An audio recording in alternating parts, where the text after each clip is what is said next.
intervinieran eventualmente los que no lo hicieron, porque es que si no nos vamos a quedar aquí hablando hasta las 12 de mediodía. Entonces, Mariale, por favor, ¿nos puedes compartir pantalla de la presentación? Ok, buenísimo. Dale para arriba. Ok, está en el acá, ventana. Ok, perfecto, buenísimo. Sí, porque es que si no vamos a estar en esto, quién sabe. Ok, hoy básicamente vamos a entrar en materia. Me llama la atención que algunos de ustedes hicieron énfasis en el tema de que vamos a ver hoy, ¿no? Que vamos a ver las cámaras. Vamos a ver la óptica que va con las cámaras, vamos a ver el audio. El audio está dividido en dos cosas, en microfonía y en captura. Y después la iluminación, que por supuesto tiene iluminación en interiores, iluminación en exteriores, y lo que yo llamo iluminación en locación. Locación son exteriores o interiores fuera del estudio, o sea, digamos, estás grabando en una casa. Entonces, bueno, eso es lo que vamos a ver hoy. Primera lámina. Ok. El contenido exacto es la cámara, sus tipos y funciones, el uso de la cámara y los equipos, el audio, como les dije, captura, edición y mezcla, equipos de audio interiores y exteriores, iluminación, instrumentos de iluminación, técnicas de iluminación. Después hay un pequeño inciso, porque estamos tratando de meter el pensum de la materia para poder dar lo que es la televisión hoy en día. Tuvimos que apretar este pensum, ¿no? Y meterlo en las primeras clases para que de verdad podamos hablar de lo que es la televisión hoy en día y no la televisión hace 20 años, que es un poco lo que teníamos originalmente en el pensum. No por nosotros, sino que era el pensum regular de la universidad. Entonces lo reformulamos y bueno, entonces las primeras 5 clases creo que va a tener mucho contenido y lo demás sí va a ser un poco más relajado, ¿no? Ok, próximo.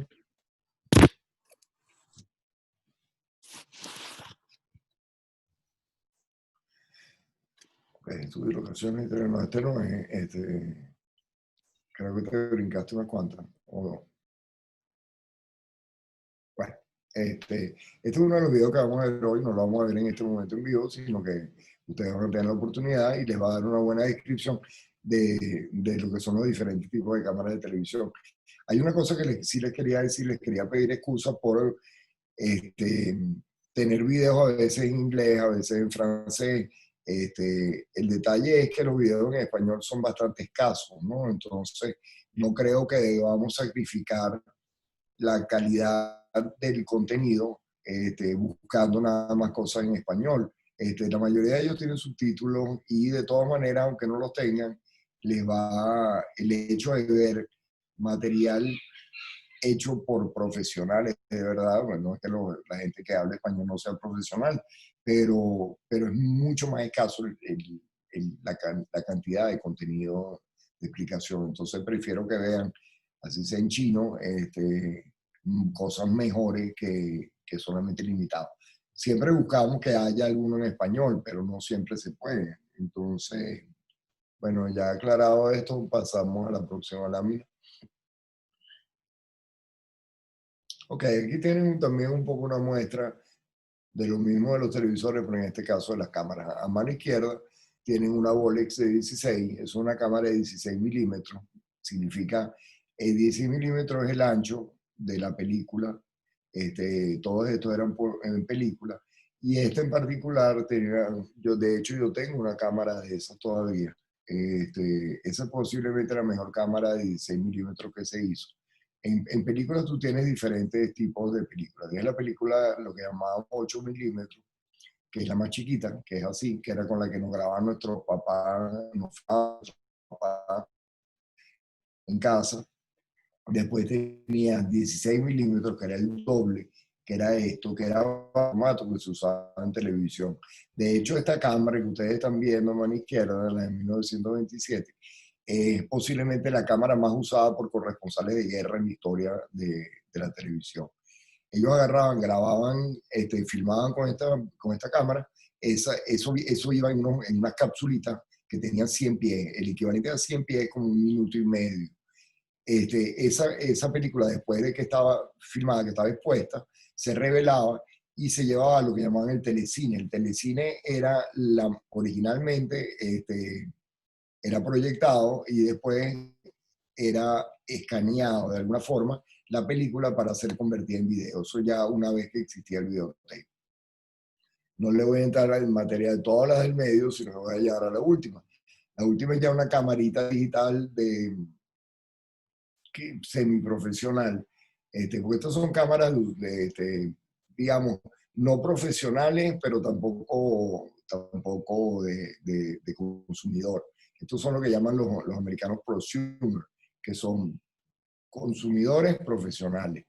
O sea, que muchos de estas cámaras podían registrar imágenes suficientemente buenas como para ser usadas.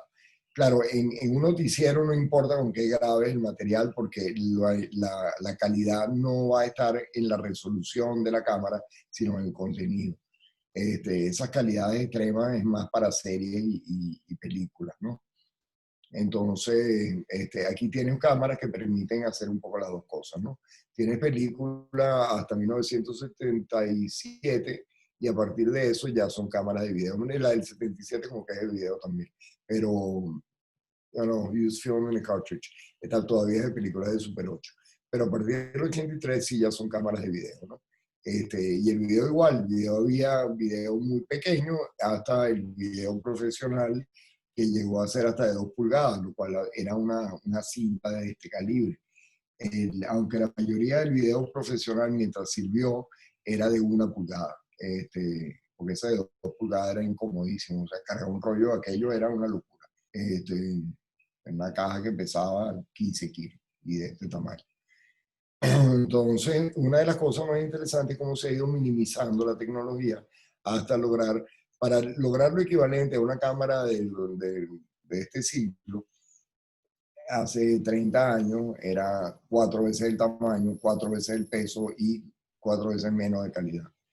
Entonces, bueno, aquí le voy a dar una idea bien, bien interesante. Hay un link que no llegué a mandárselo a María Alejandra, donde ustedes van a poder ver esto, ¿no? Pero ahí me descuidé, entonces, bueno, se quedó corto la presentación. Vamos con la próxima. Ok. Básicamente, quiero hablar, esto no lo decía el Pensum, pero creo que es importantísimo porque no les voy a hablar de cámaras, sino hablar de quiénes son los que están detrás de las cámaras. El equipo de cámara, o sea, el equipo que la televisión se divide en equipos, por lo general. Tienes el equipo de fotografía de cámara, tienes el equipo de iluminación, tienes el equipo de audio, tienes el equipo de escenografía, que es el equipo en realidad de dirección de arte, tienes el equipo de producción, tienes el equipo de dirección, más o menos en términos generales. Entonces, el equipo de cámara, básicamente de cámara per se, sin contar la luz, se divide. El jefe del equipo de cámara, por ejemplo, el director de fotografía. El director de fotografía puede ser o no camarógrafo. Eso ya es una decisión propia, porque básicamente, ¿qué hace el director de fotografía? Bueno, llega al set, como les contaba, tiene la escenografía montada, él ve junto con el director cuáles son los movimientos de actores y en base al mood al ambiente que ellos quieran reflejar, digamos, si es de misterio, probablemente va a tener menos iluminación, va a tener más sombra, más contraste. Si es un sitcom, por ejemplo, va a ser muy colorido. La interpretación visual de la luz y de la manera en que se grabe, o sea, los encuadres, los movimientos de cámara, siempre obedece a qué es lo que tú quieres decir. No hay un estándar, cada estándar va a estar definido por un guión. Hay estándares genéricos que vamos a empezar a ver en materia más adelante. Y ya lo vamos a empezar a ver hoy cuando vean los diferentes tipos de guiones, que es lo último que vamos a dar hoy. Entonces, tiene el director de fotografía, tiene un asistente, que es el que va pendiente de si está haciendo cámara o de mandar a mover una luz. Y tiene lo que llaman un foquista. Un foquista, ¿por qué? En cine, eso es más para cine. Cuando un movimiento de un actor tiene 5 posiciones distintas, digamos, entra por la puerta, se para, deja las llaves, camina, se quita la chaqueta, va y se siente, y después se para. Ahí hay 4 focos distintos. Entonces, ¿qué pasa? Si los movimientos son rápidos, y los focos no pueden ser automáticos, los focos son manuales. ¿Para qué? Para poder ir corrigiendo en la misma medida que él se vaya moviendo. Entonces, como el director de fotografía, por lo general, la mayoría de los que yo conozco, por lo menos les gusta hacer la cámara, necesitan que alguien vaya tomando las distancias focales y ellos manteniendo el encuadre, ¿no? Para que el encuadre tenga la luz, o sea, no haya reflejo, la persona esté siempre bien iluminada. Entonces él tiene que estar viendo en cámara todo eso. Entonces el foquista se va a encargar de que además esté en foco. Después tenemos los camarógrafos, que eso obedece. En cine, por lo general, el director de fotografía le gusta hacer una de las cámaras. Por lo general hay pocas cámaras comparadas con televisión, aunque se han visto casos. Pues Citizen Kane de Orson Welles, que fue producida en el año 39, si no me equivoco, usó 10 cámaras. Y ahí, claro, por eso que Citizen Kane es probablemente la película más célebre de la historia, porque, y es un consejo que les doy, esto no es una clase de cine, pero es difícil entender televisión si uno no entiende el cine, ¿no? Porque el televisor es simplemente una manera de transmitirlo. Y a pesar de que tenga contenido propio, el cine es el contenido por excelencia, ¿no? Les aconsejo que igualito que están viendo las cámaras viejas y están viendo, empiecen a ver cine, a decir que es y de todas las películas que yo, bueno, les recomiendo Metrópolis de Fritz Lang, que fue hecha en los años 20, y de los años 30 definitivamente tienen que ver el Citizen Kane. El Ciudadano Kane rompió todos los parámetros existentes. Algún día, si quieres, cuando un poco más suave, podemos hablar. Y así, pues, o sea, en cada década hay un hito o varios hitos de película extraordinaria. Para entender lo que ustedes están viendo hoy en Netflix, les recomiendo que se eduquen un poco cinematográficamente. A menos que ustedes vayan, y no importa en qué parte de televisión vayan a trabajar, el conocimiento del cine es el conocimiento del contenido más puro que pueda tener la televisión. Pero bueno, pasando un gaffer, ¿qué es un gaffer? El gaffer es la persona que se encarga de poner las luces y se encarga de poner las pantallas reflectoras, las pantallas de rebote, todas las cosas que están asociadas a, a, a la luz, de alguna manera, ¿no? El eléctrico es un eléctrico, gaffer, a veces se confunden los términos aquí, pero es básicamente lo mismo. Y el plantero es un personaje que uno nunca ve, que es el pobre hombre que está en un camión allá atrás, alimentando, porque cuando estamos en locación no podemos llegar a una casa y pegarle cientos de kilovatios de iluminación, porque le tumbamos los breaks a la casa. Entonces, por lo general, vamos a la ocasión con una planta eléctrica y esa planta eléctrica es la que suministra la energía a las luces que estemos usando. Y para eso hace falta un señor que llamamos el plantero, que es el que se encarga no solamente de que la planta esté funcionando, sino de que tenga combustible, que no haya ningún problema, que, en fin, todas las cosas que están asociadas a la planta eléctrica, ¿no? Sí. Profe, Hoy en día profe, disculpa, una pregunta. dime, El dime, gaffer y habla duro, el habla duro. gaffer, el gaffer y el eléctrico es la misma persona. Sí, a veces se confunde el eléctrico, es más genérico. Recuerda que en Venezuela somos toderos, ¿no? Entonces en Venezuela el gaffer también va a hacer de grip. Ya les voy a explicar lo que es el grip. Entonces, por lo general es el asistente de la parte de iluminación y eso es Ah, eléctrico. ok. Entonces, sí, el término original, real y preciso es gaffer. Porque en el cine de los Estados Unidos, el gaffer es el que se encarga de poner la luz, pero quien se encarga de agarrar la luz, o sea, de montar los trípodes, de poner las bolsas de arena, de agarrarla y fijarla, todo lo que es fijo como armar es el grip. Entonces, el trabajo del gaffer y el grip es un trabajo que a veces la hace la misma persona aquí. En los Estados Unidos, bajo ninguna circunstancia, en Europa menos, vas a tener un gaffer haciendo trabajo de grip por un tema de sindicatos, de distribución de funciones y tal. Allá se puede estar incendiando algo, pero tiene que esperar los bomberos del sindicato. O sea, el sindicato no deja que cualquiera apague el incendio. O sea, estoy exagerando, pero pasa mucho, ¿no? Entonces, allá las películas están armadas como de verdad, verdad, como una línea de producción, como una fábrica, ¿no? Entonces, cada uno tiene una función muy específica. Aquí en el cine, en la televisión sí es más parecido a eso, porque la estructura de los canales permiten que sea así. Pero en el cine el gaffer hace de grip y a veces cuidado si le toca hacer de camarógrafo, ¿no? Eso es bastante extraño en otros sitios. Los venezolanos son muy particulares y muy buenos haciendo este trabajo. Entonces, he visto gente de Discovery aquí, gente de HBO, asombrada por el trabajo que hace un gaffer, que hace un grip, por dónde metemos la cámara, cómo la hacemos, por dónde ponemos la luz, cómo resolvemos problemas. No hay nadie mejor resolviendo un problema que un venezolano. Hoy en día creo que vamos a hacer premios Nobel, además, con todo lo que estamos resolviendo. Pero sí tenemos una reputación de ser muy rápidos, muy efectivos y sumamente creativos. Ok, y por último tenemos lo que son los operadores de grúa y los operadores de dolly.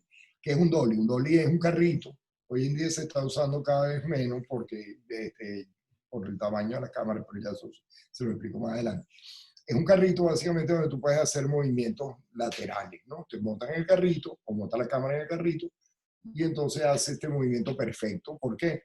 Porque tiene un principio, tiene un fin y tiene una velocidad constante, ¿no? El mover la cámara uno es una cosa que no le recomiendo a nadie, a menos que de verdad sepas hacer un cámara en mano, que ya es un trabajo de ponerse la cámara encima y mover las rodillas y la cadera casi como un kata de karate, ¿no? Entonces, como eso no es tan sencillo y no es todo el tiempo, y a veces son movimientos muy largos, se usa un dolly.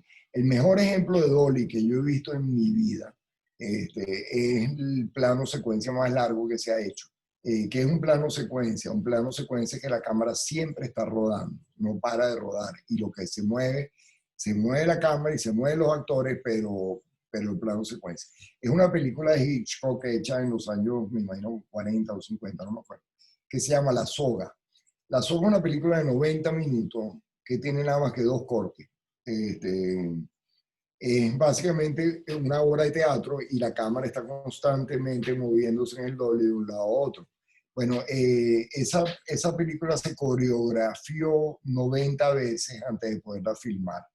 Se crearon magazine de películas especiales para ella. Que es un magazine de películas. El magazine de películas es donde va en las cámaras de cine de celuloide, donde iba la película. Esas ruedas, ustedes ven la cámara y siempre tienen como una rueda grande. Bueno, eso es el magazine, eso es donde va la película enrollada, donde básicamente rueda la película sin exponer, se expone y rueda allá a otra parte del magazine, que bueno, el magazine está dividido en la película virgen y la película expuesta.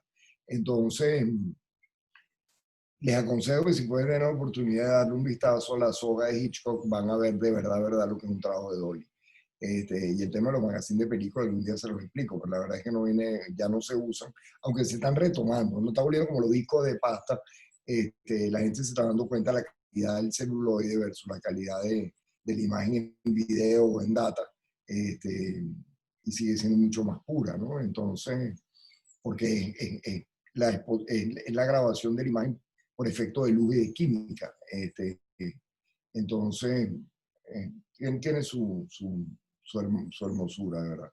Y el crane es básicamente la grúa. La grúa es un aparato largo donde hay una persona montada encima y ustedes lo ven que está montado y básicamente lo pasea como si fuera una grúa de esas de la Electricidad de Caracas, ¿no? ¿Para qué se hace eso? Bueno, eso sirve para cuando el movimiento obliga a que la cámara vaya abriendo y enseñando todo, o si se va a hacer un plano desde arriba, eso lo vamos a ver a continuación en una lámina más adelante, o si es desde un lado de lejos, o sea, la grúa, o si es en un edificio, y entonces, bueno, es más fácil a veces poner la cámara por fuera que meterla adentro, o que quieras enseñar el balcón, en fin. Una vez más, todo siempre está sujeto al uso que le vaya a dar, cómo es la escena que vas a grabar. No solamente a nivel de dolly y de grúa, sino a nivel de cámara, a nivel de lente. Eso lo vamos a ver ahora, la diferencia entre los diferentes lentes y para qué se usan unos y para qué se usan otros. Lo mismo, siempre todo va a estar definido. Por eso es que en televisión y en cine es tan importante la planificación. Nosotros pasamos 8 meses un año planeando una película que rodamos en 3 semanas, 4 semanas, 6 semanas. Y ahí tiene un poco el efecto que decía, no me acuerdo quién era que lo decía, que era increíble como tú pasabas cantidad de horas viendo cómo se preparaba el set para filmar poquito. Bueno, en todo lo que es cine y televisión, eso es una constante. La planificación previa al rodaje, mientras más grande sea la planificación, mejor va a rodar, mejor va a ser el día del rodaje, ¿no? Ok, dame la próxima lámina. ¿Les quedó claro? ¿Hay alguna pregunta adicional sobre el equipo técnico de fotografía? No, profe. No, profe, Ok, todo claro. buenísimo. Bueno, aquí tenemos básicamente, les puse además un ejemplo de una cámara maravillosa. Esta cámara es una Red. Red es la marca. Como ustedes verán, el cuerpo de la cámara, que es donde están las cositas rojas, eso es la cámara. Lo que tiene delante es el lente y lo que tiene de atrás son las baterías y los controles donde tú conectas los diferentes accesorios. Entonces, cuando tú ves la gran cámara, esa cámara per se es relativamente pequeña. Fíjense que aquí la proporción es el 20%, 25%. El resto un lente enorme, batería, el módulo de... Porque lo bueno de la Red, y la escogí por esto, es porque la Red es una cámara absolutamente modular. Dependiendo de lo que tú quieras grabar o filmar o como quieras llamar, le vas a poner más accesorios, más batería, menos lente y por lo que siempre vas a tener lo que tienes a la derecha, que es la cámara per se, con el visor y un lente X. Okay, Profe, esa cámara entra dentro de las categorías, porque yo vi en el video que hay como dos tipos de cámara en un estudio de televisión, que es la ENG y la EFP. ¿Esta sería una ENG? Los términos que estamos usando son términos de televisión tradicional. Esta sirve para las dos cosas. Lo bueno de estas cámaras hoy en día digitales, claro, esto no es una cámara muy práctica para un estudio por una razón muy sencilla, que eso lo vamos a ver un poquito más adelante. Una cámara modular no es práctica. Es muy práctica cuando cada escena que como es cuando estás grabando, estás filmando una película, cada escena tiene su preparación propia, ¿no? En el estudio tú tienes que tener una cámara que te permita hacer de todo. Esta cámara te lo permite, pero entonces tienes que quitar el lente, poner el otro lente, quitar la batería, poner la otra batería. Por ejemplo, el hecho nada más que tenga batería te dice que es una cámara de exteriores. ¿Por qué? Porque las cámaras de estudio no tienen batería, tienen un cable que las conecta al circuito eléctrico. El visor es otra cosa que te dice que es una cámara de exteriores. El visor de una cámara de estudio es una pantalla. ¿Por qué es así en exteriores? Porque la pantalla tiene demasiado reflejo y no te permite enviar bien la imagen. Entonces el visor es lo que le permite al camarógrafo, al director, ver la imagen sin ningún tipo de luz incidente. Entonces, el hecho que tenga esta cosa curva que tiene abajo es un shoulder pad, es un pad de hombro, lo cual te dice que tampoco es una cámara de estudio, porque en el estudio rara vez tú vas a ver una cámara en hombro. Pasa en los juegos, en los conciertos, pero no es algo común. Por lo general la cámara está en un pedestal, está en un trípode. Ok, perfecto, gracias, profe. De nada. Esto es para que entiendan que si bien son las mismas cámaras, necesitas accesorios particulares si es en exteriores o en interiores, si es en estudio o si es en locación. Cosas prácticas para hacer el trabajo mejor. Pero bueno, ya poco a poco irán familiarizándose con la diferencia. Próximo. Ok, bueno, aquí tienen, por ejemplo, el tema de la óptica. Esas cámaras que comentábamos al principio, que son enormes. Son enormes, ¿por qué? Porque tienen un lente que va desde desde un 8 milímetros hasta un 800. Esto en cine son 1, 2, 3, 4, 5, 6, 7, 8, 9, 10, 12 lentes distintos. O sea, tiene una maleta, cuando tú vas a hacer una película, te llegan, el foquista te llega, y el asistente de cámara te llega con varias maletas. En cada maleta hay varios lentes. Hay lentes, por supuesto, que te dan desde un 50 hasta un 500. No son muy recomendables, porque primero son muy grandes, porque tienen que tener toda esa óptica metida adentro, son frágiles, y tampoco son tan versátiles. En películas, por lo general, a los directores de fotografía les gusta usar el lente que necesitan para cada escena. Y si necesitan varios, por lo general se montan 2 o 3 cámaras distintas. Pero entonces, ¿cuál es la diferencia? Bueno, lo que tienen en en el primer cuadrito superior izquierdo es lo que llaman un ojo de pescado. El ojo de pescado básicamente es 180 grados. O sea, él va a ver todo lo mismo que ve el ojo a nivel lateral. Claro, ¿qué implica eso? Que deforma la imagen, la pone curva, sea convexa o cóncava. Y en el diagrama que ustedes están viendo te enseña exactamente cuánto cubre. A medida que tú vas cerrando hacia un 12 milímetros, por ejemplo, ya tú ves que no agarra 180 grados, sino que agarra menos. Y así eventualmente hasta que llega al zoom, al 800, que es ver una imagen muy lejos, verla de cerca, ¿no? Entonces, bueno, estos son diferentes tipos de lentes que les permiten a ustedes, dependiendo qué cuento van a contar, porque si hay una conversación a lo lejos, bueno, tú primero haces un establishing shot, que es básicamente lo que vas a ver en la primera fila, que te dice dónde está. Ahí ves el paisaje completo. Y después vas a ir cerrando hasta que ves el barco, por ejemplo. Y ya, una vez, digamos, hay una conversación en ese barco entre 2 personas, ya la cámara está montada en el barco en ellos, pero ya tú fuiste diciendo, bueno, estoy en una isla del Pacífico, es de día, hay una laguna, y hay un pueblo, y hay un barco, y en este barco hay una conversación. Como van viendo, es un poco, érase una vez un país donde había un castillo, donde vivía una princesa que amaba a los sapos. Entonces, la historia, el cerebro humano siempre va a entender la historia a medida que lo vayas llevando, ¿no? Bueno, los lentes te permiten eso. Es precisamente el instrumento con el cual tú puedes ir mejorando tu narrativa. Vas a entender esto mucho mejor. Hoy en día no, siempre hay algún idiota que se cree moderno, que arranca con una conversación aquí, y entonces te hablan del pueblo, y te hablan del día, y te hablan de la isla, y tú dices, bueno, ¿y qué coño estás hablando? O sea, no, yo no estoy viendo nada. El cerebro humano va a querer ver primero dónde están, cuáles son las circunstancias, antes de saber qué es lo que está pasando, ¿no? La narrativa de principio, desarrollo y fin, que es la narrativa del teatro griego desde hace 3000 años, sigue siendo la manera en que piensa el hombre, ¿no? A él le gusta, a todos nos entendemos mucho mejor que nos expliquen principio, desarrollo y fin. Es lo mismo que pasa con los lentes.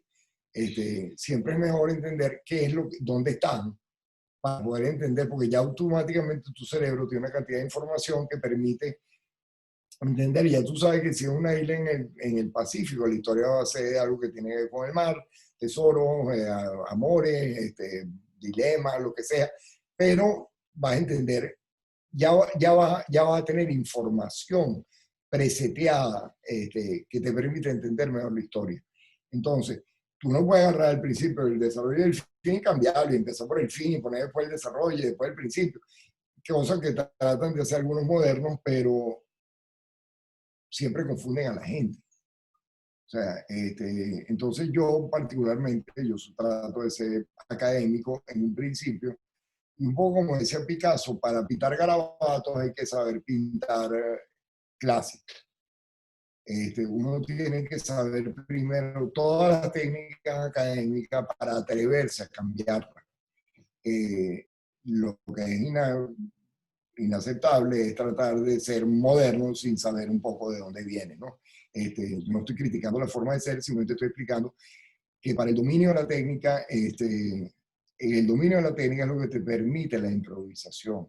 Improvisar sin tener dominio de la técnica es una estupidez. Entonces, lo mismo pasa con los lentes, lo mismo pasa con los guiones.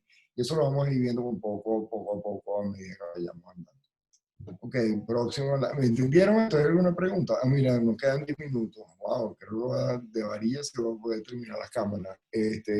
Ok, tipo de plano. Extra long shot. Está en inglés, ¿no? Very long shot, long shot. Esos son lo que llamamos una panorámica, Después panorámica más cerrada hasta un cuerpo entero, digamos. Después tienes el medium shot, que es plano medio, que es por la cintura. Medium close-up, que es ya un poquito más cerrado. Close-up y close-up extremo. Ahí faltó uno, que es el plano americano. El plano americano básicamente es un poquito por debajo de la cintura. Es un plano que diseñó John Ford, que era el director más célebre de la historia. Él hacía más célebre de la historia en películas de vaquero. Él descubrió que no había manera, él tenía que filmar un duelo. Un duelo es cuando se ponían dos vaqueros uno enfrente de otro en la medio de la calle del pueblo y se caían a tiro, que él tenía que ver las pistolas. Entonces hay el plano americano, que es un poquito por debajo de la cintura, que en teoría permitía ver cuando el vaquero desenfundaba la pistola. Entonces no está aquí, pero también es un plano importante. No, no sé. No es ese que dice 3/4. El 3/4, exacto. Ese es el plano americano, es verdad, tienes razón. ¿Quién dijo eso? Joster. No, Yo, sí, yo. Ah, ok. Gracias, Jover. Buen punto. Es que no he llegado hasta ahí, pero tienes razón. El over the shoulder es sobre el hombro. Es el plano en una conversación, en una entrevista. El plano desde atrás, el two shot, el 3/4, que viene siendo el plano americano, es correcto. Y el dodge, que es cuando la cámara la voltea, ¿no? Cada uno de estos planos tiene una justificación. No estamos en clase de cine y no voy a poder entrar en detalle, pero todo esto tiene una justificación en el guión. O sea, cada guión les va a decir a ustedes o les va a guiar sobre cómo deberían enseñarlo. ¿Qué pasa? Si es un tipo triste, trata de no hacer una panorámica, porque nadie va a entender. El tipo va a tener que ser un actorazo con el cuerpo para tú entender dónde está chiquitico allá atrás que el tipo está triste, ¿no? Entonces, eso en términos generales para que entiendan, ¿no? Que dependiendo de lo que ustedes quieran decir, van a tener que usar las herramientas adecuadas, los planos adecuados, los lentes adecuados, la luz adecuada. O sea, es toda como una coreografía, ¿no? Dame la próxima lámina, que ya nos quedan 6 minutos. ¿Hay alguna pregunta de esto? Del anterior, ¿no? Bueno. Ok, aquí tenemos los ángulos de cámara, más que los planos, ¿no? Son el aéreo o el vuelo de pájaro o vista de pájaro, como lo quieran llamar, que justamente es un cenital, pero un cenital abierto. Después tiene el overhead, que es un cenital más cerrado, el ángulo alto, el high angle, que es básicamente un poco ya el mismo cenital, pero con la cámara corrida, donde tú ves, no ves tanto de la cabeza, sino ves más la cara y el hombro. La cámara a nivel de ojo, el POV, que es Point of View o contraplano, que básicamente es un contraplano. Cuando tú te lo estás grabando a él y si tú quieres que él aparezca lo que él está viendo, la cámara hace el POV, que básicamente es el punto de vista de la persona. Después el ángulo bajo y aquí los gringos le llaman worm's eye, que es ojo de gusano, que en realidad estos son picados y contrapicados, ¿no? El picado es el de arriba y el contrapicado es el de abajo. Y estos son diferentes ángulos de cámara que te permiten, dependiendo, por ejemplo, un tipo depresivo por lo general, por un ejemplo, lo vas a filmar de arriba para que él sienta que él está aplastado por circunstancias. Un tipo que se siente excitado, alborotado, con ganas de... Entonces puedes agarrarlo desde abajo. Todos esos ángulos de cámara te van a reforzar lo que tú quieras decir a nivel de mensaje, ¿no? Okay, 5 minutos. Una lámina más. Perdón, ¿alguna pregunta? Y a veces... Yo no entendí, perdón. No sé si decía POI o POV. POV, Point of View. De todas maneras, estas láminas las van a tener, les van a permitir, y les va a permitir hacerme preguntas, porque creo que esta dinámica de que hacemos preguntas al principio de la clase sobre el anterior nos refresca y de paso nos aclara cualquier cosa que les haya quedado en duda. Ok, estos son diferentes accesorios de cámara. A mano izquierda tienen un Steadicam. Básicamente este aparato diseñado por Ronald Garrett, que era un técnico de Victor Duncan, se creó para filmar una película de Stanley Kubrick, o fue la primera vez que se usó, que se llamaba The Shining. Y esta cámara permite que la cámara esté estable, bajando escaleras, corriendo y haciendo una cantidad de cosas que la cámara en mano hacía que hubiera que filmar 20 veces un plano hasta que quedara bien. Esta cámara, aunque aquí está una cámara de video, fue diseñado para eso. Originalmente el primer Steadicam te podía dejar paralítico si lo hacías mal, porque pesaba muchísimo y todo el peso estaba sobre la columna. Entonces esto lo que hacen por lo general, rara vez lo utilizan, ya claro, ya tengo un Steadicam 3 o 5 y ya te permite, ya es mucho más liviano. Pero normalmente, ¿qué hacían? Lo montaban encima de algo. Entonces, esto es ideal para eso, una persecución, bajar unas escaleras. Como eran los utensilios y los accesorios, son siempre relacionados a cómo vas a registrar la imagen. ¿Qué quieres decir? Una persecución, por ejemplo, es perfecta por Steadicam. El drone, bueno, ustedes ya hoy en día conocen muy bien cómo funcionan los drones. La diferencia con los drones y lo que hay que tener cuidado eventualmente es la estabilidad del drone es proporcional al tamaño de la zapa y a la cantidad de hélice que tenga, ¿no? Y al poder del motor, por supuesto. Entonces, los drones pequeños te van a permitir montar una GoPro, te van a permitir montar una cámara pequeña. Para montar una cámara profesional sí hace falta ya uno mucho más robusto, como el que tienen aquí. Y lo que tienen a mano derecha es la grúa, pero es lo que llaman un Jimmy Jeep. Un Jimmy Jeep es una grúa que no tiene operador montado encima, sino que se opera como un telescopio. El operador está, aunque está como que sí, es que no estoy viendo, porque tengo no sé si, no, esto sí es un Jeep.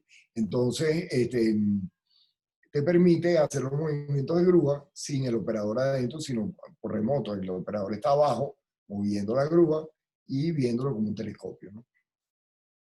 ¿Alguna pregunta? Ok, pasamos por la próxima.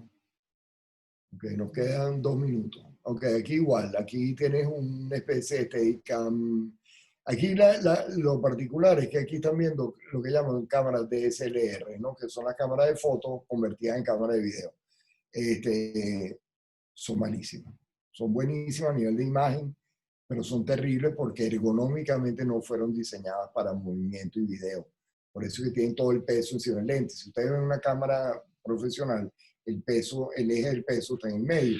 En este caso, está mal. Entonces necesitas montarle todo un aparataje, como está viendo a mano derecha, para poder rebalancear, ¿no? En menos de un minuto. Bueno, señores, un break de 5 minutos. Nos volvemos a ver porque ya vamos a máster, como dicen.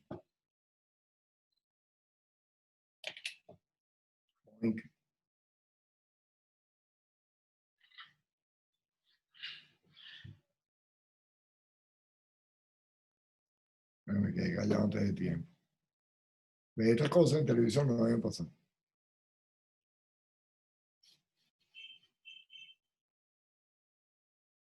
Uno debe estar claro cuál es el momento de entrada y de salida, pero bueno, no sé si me están oyendo o no, pero de repente estoy aquí hablando como un loco. Sí se escucha, profe. Ah, no, porque todavía dice menos de un minuto y no termina de dice. Y como no quiero que me agarre como la otra vez, que simplemente me cortó en el medio. Bueno, ni tan caro ni con 2 pelucas. Este minuto ha sido eterno. ¿Alguna pregunta? Bueno, nos vemos en el próximo negro, como dicen, en televisión.